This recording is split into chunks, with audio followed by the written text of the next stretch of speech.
नमस्कार सर्वांना। झोपून उठल्यानंतर बाहेर येऊन बघते तर असं काही दृश्य पाहायला मिळाले। म्हणजे आज सकाळी उठून मी बाहेर आली तर मस्त पावसाची इकडे रिमझिम सुरुवात होती आणि हे दृश्य खूप दिवसानंतर पाहायला मिळाले। म्हटलं सकाळी उठून बाहेर येताच पाऊस पाहायला मिळाला आणि एकदम थंड वातावरण, म्हणजे एवढ्या उन्हाळ्यामध्ये आज फर्स्ट हा दिवस निघाला की एकदम छान थंडी हवा चालू होती आणि त्यावरून पाऊस सुद्धा चालू होता। म्हटलं आजचा दिवस खूप छान जाईल, कारण पावसाने आपली हजेरी लावली होती सकाळी सकाळी।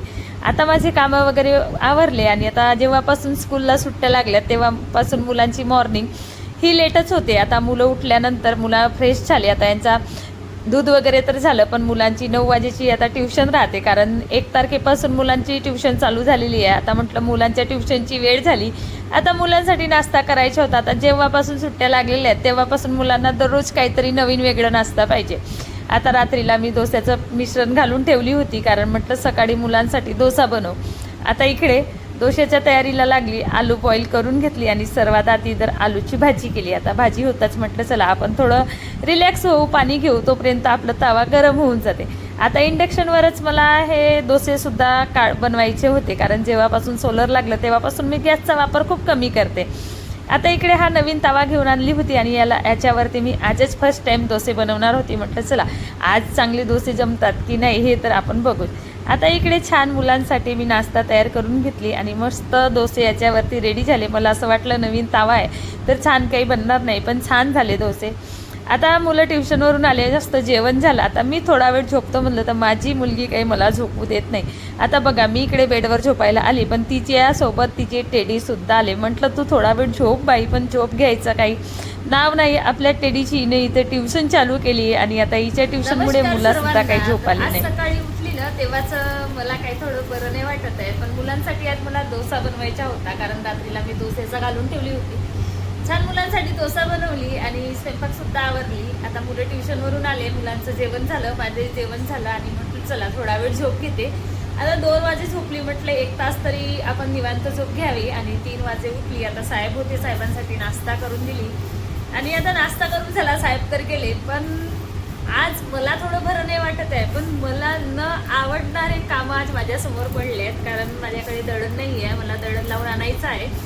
त्यासाठी आता हे गहू साफ करायचे आहेत। गहू साफ करणे किंवा डाळ असो तांदूळ असो हे मला वेचण करायला बिलकुल आवडत नाही आणि मी वेचायला बसले की मला मानेचा त्रास होते, म्हणून मला हा काम करायला खूप कंटाळा येतो। आणि आज मला असं वाटलं की मला सुद्धा बरं नाही वाटत आहे थोडं, पण मला न आवडणारा काम सुद्धा मला आज करावं लागत आहे। आणि आता हे भरपूर सारे गहू आहेत आणि हे पूर्ण गहू मला साफ करून घ्यायचे आहेत। इकडे आद्या झोपलेली आहे, इकडे उत्कर्ष झोपलेला आहे ना। आता म्हटलं चला या कामाला लागते, कारण आज आहे मंगळवार आणि आता मार्केटला भाजीचा घ्यायला सुद्धा जायचं आहे। तर भेटू आपण। तर आता आज होतं मार्केटचा दिवस आणि मला मार्केटला सुद्धा जायचं होतं। आता मार्केटला गेली, भाजीचा घेऊन आली। आता घरी घेऊन आल्यानंतर डोक्यामध्ये एकच विचार चालू होतं, आज हलकं फुलकं काय बनव। आता हलकं फुलकं म्हटलं आणि किचनमध्ये येऊन उभं झालं की डोक्यामध्ये एकच प्रश्न तयार होतो की खिचडी। आता खिचडीसारखं हलकं फुलकं तर दुसरं काहीच नाही वाटत, कारण उष्णता भरपूर आहे आणि आता आमच्या घरचे साहेब सकाळपासून उन्हामध्ये यांचे कामं चालू राहतात आणि घरी येणं आणि थंड पाणी पिणं, त्यामुळे पोटामध्ये काही त्यांना बरं वाटत नव्हतं, म्हणून मला खिचडी बनवायची होती। आता इकडे खिचडी बनवायसाठी कांदा चिरून घेतली, टमाटर, लसणाच्या कड्या आणि जिरा, छान खिचडीला झणझणीत तडका लावली। आता याच्यासाठी 1 वाटी मूग डाळ घेतली होती, 1 वाटी तूर डाळ आणि 2 वाटी तांदूळ घेतली होती। आता थोडा वेळ मूग डाळ आणि तूर डाळ थोडा वेळ मी पाण्यामध्ये भिजत ठेवली होती, त्याच्यानंतरच खिचडीला तडका लावून त्याच्यामध्ये डाळ आणि तांदूळ घातली। आता इकडे माझी खिचडीला तडका तर लावून झाली, म्हटलं चला आता खिचडी तर शिजेलच आपली, तोपर्यंत आपण टमाटर आणि कांद्याची चटणी करू। आता इकडे चटणी करायसाठी मी कांदे चिरून घेतली, टमाटर चिरून घेतली आणि इकडे छान अशी माझी खिचडीसुद्धा शिजून रेडी झाली होती।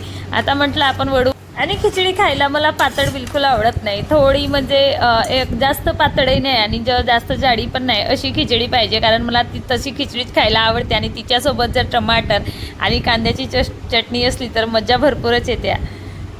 आणि छान अशी खिचडी आणि चटणी बनवून रेडी झालेली होती। चला तर या मग तुम्ही सुद्धा। असा होता माझा आजचा दिवस। आवडला का तुम्हाला सुद्धा? जर माझा ब्लॉग आवडला असेल तर नक्की माझ्या यूट्यूब चॅनलला सबस्क्राईब करा, माझ्या इंस्टाग्रामला फॉलो करा, माझ्या फेसबुकला सुद्धा फॉलो करा।